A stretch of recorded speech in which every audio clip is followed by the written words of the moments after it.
Wag! Wag! Wag!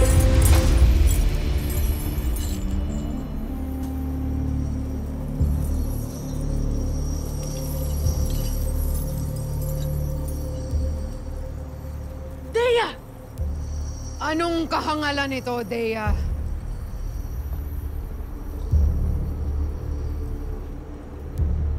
Ipagpaumanhin ninyong nagawa ng aking anak, mahal na Kera. Hindi ikaw ang aking kinakausap. Dea, ipaliwanag mo ang iyong kapangahasal. Patawad, mahal na Kera.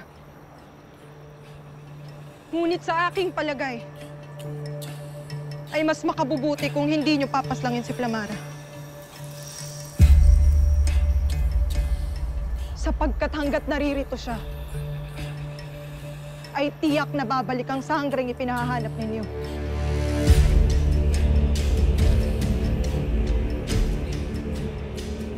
Kailangan ninyo si Flamara. Kamahalan.